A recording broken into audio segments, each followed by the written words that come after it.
Welcome back. Welcome to the data science with R subject.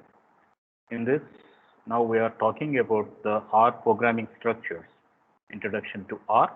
And as a fourth part of this, we look up into a new R object called as a list. So in contrast to a list, the main intention of this list was to have a model what C is going to support or a C++ is going to support.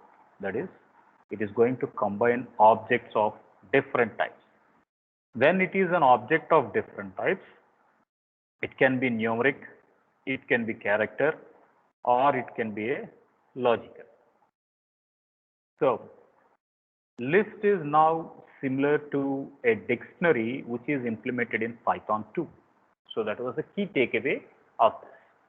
So either we call it as a dictionary in Python, either we call it as a structure in C or C++, and R, we are now calling this as a list here. So how we are going to create a list and how we are going to access the item in a list. For that, we make use of a list. So this is the reserved word list, and we assign names to the values. We are going to assign the names to the values. We are going to assign the names to the values. So Joe is given to name, 5,500 is given to salary, and union is given with a logical operator called as true. Now, when we are going to display this J, that is a user defined variable assigned to a list, it displays with name, salary, and union. If I want to access the independent item, then I can say J with a dollar symbol and followed by the attribute name. So this is list name. We take up the list name, that is J followed by salary here. So this is list name followed by attribute name. So at this point, the clarity was a list can be created. It can be of different data types, and it can be given as a numbers, and it can be accessed at a whole, and it can be accessed independently. This was the takeaway. Now, how we are going to make a indexing operation over a list, etc., we just discussed.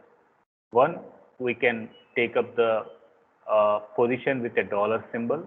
Two, we can assign it with a concatenated list, one list another inside another list, and the third thing was to use a index position. So with these three contributions, we can access the items. So first one we are accessing with a dollar. Second one we are accessing by name. Third thing by the index value. So in this way we are interpreting the things. So we have the elements Joe followed by 5,500 and true, right? So this is 1, J of 2 and J of 3. So now it was given as name, this was given as salary, and true it was given as an union. So that's how it is answering the content. Okay. So salary, it was the name, and 2 it was the index, and it is pointing the attribute, that is with the dollar. Okay. Now we can make a subset or we can make a slice. We can select it. So I need display only 1 and 2. So display only 1 and 2 we mentioned here. So that's how we are going to interpret the things as name of. Next one, we take up the salary as 5,500, and see here we are creating a new item, that is J2, and what we are going to do, we are moving J of 2. Okay, so you don't confuse here. J2, J of 2. So this is list 1, and now it is new item and new list here. So now you can understand what is the class of J2. Class of J2 is a list. So that's what we should have a key takeaway. So list is assigned to another list item. So there are few operations what we can make it up in a list, that is in respect to addition and in respect to a deletion operation. Okay. So now Z is the name of a list, and this is a reserved word here, and the first attribute is A, second attribute is B, with assigned with the value ABC, assigned with the value of 12. Fine. Now this part is assumed as list, another part is assumed as a list here, right? Now assume we are taking the third element. This is first element, second element, third element is there.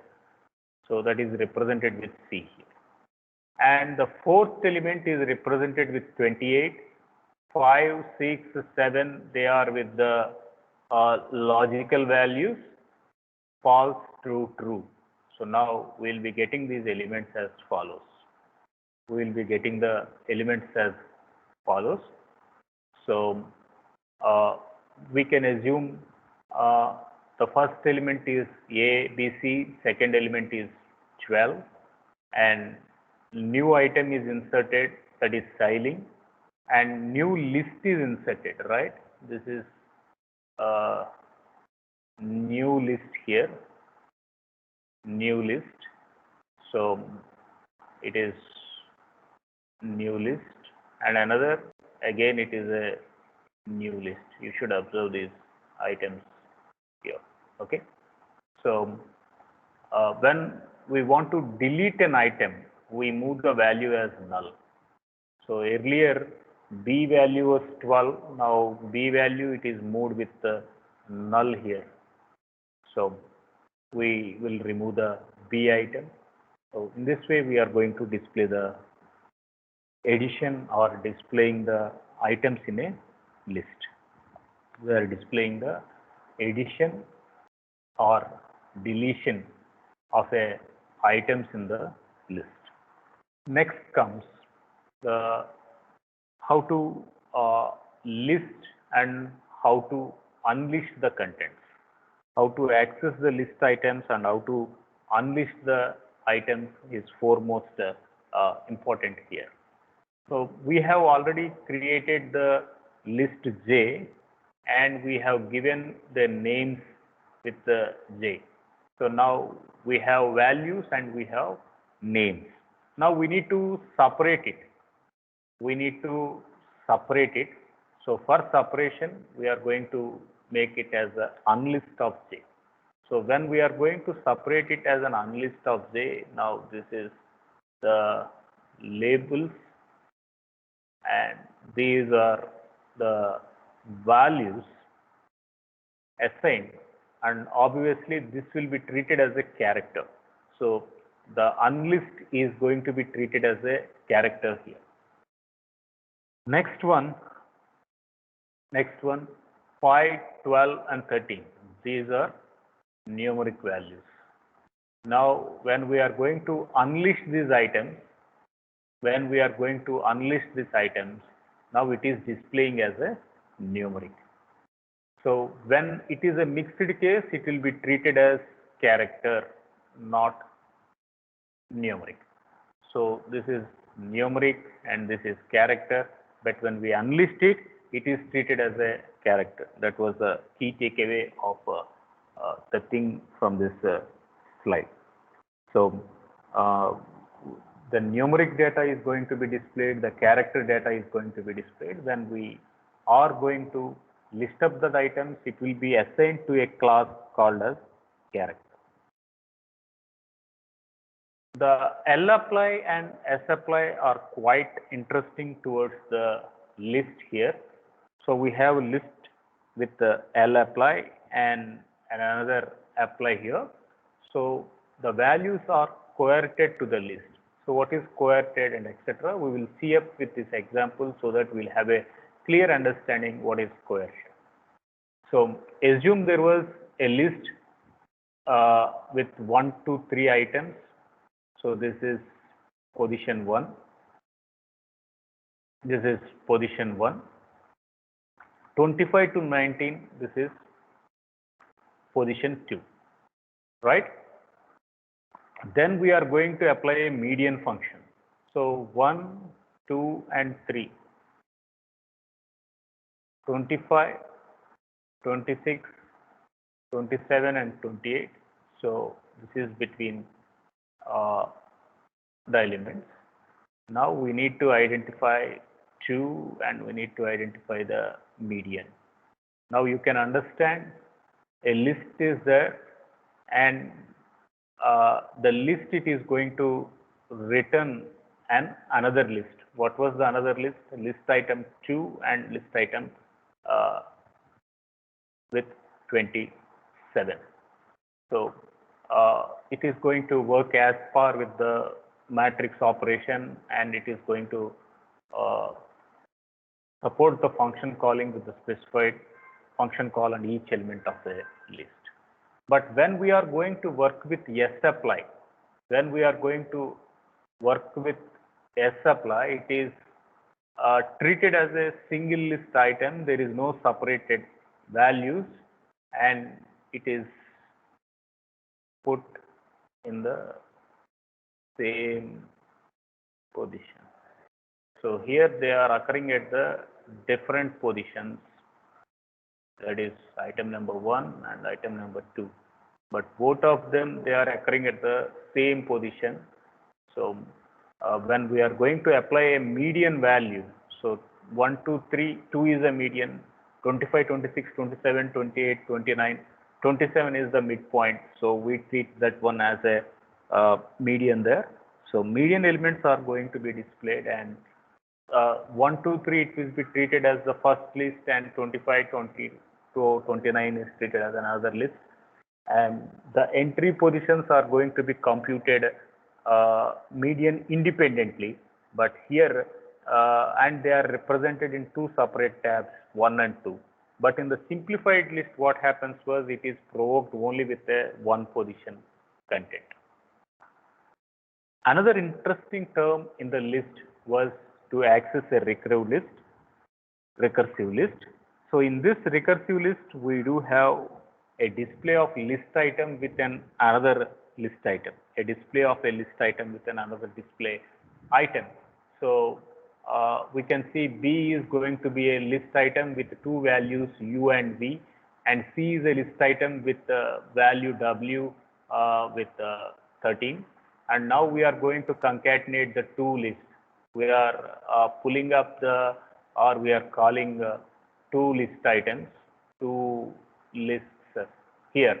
That is B is a list and C is a list here. So that's the reason why we get this answer. So this is 1 and this is 1.1 and 1.2. 1.1 U is equals to 5, V is equals to 2. Then I can put this as the second item. I can put this as a second item. At that case, we will be getting W is equals to 3. This is second item. Okay, we should be getting in this model. So as a chapter-wise arrangement, we are going to assign that item. Similarly, we have another example to have a clear distinction, that is recursive list is equals to true here. So now we can see the first item was A equals to 1, B is equals to 2, and it is concatenated with another item C, and C is going to ascend with this um, 5 and E. So now, what was the scenario here? The scenario was um, it is 1 comma 2 at the first item, and C it is going to be 2 and it is 2.1. We can include this as C. That is a D item, and 2.2 we are going to assume this as an E item here. So the differentiation is going to be happen. It is going to happen with these items here. Okay. So a recursive list is a list which is calling itself. That is the key takeaway list. Thank you.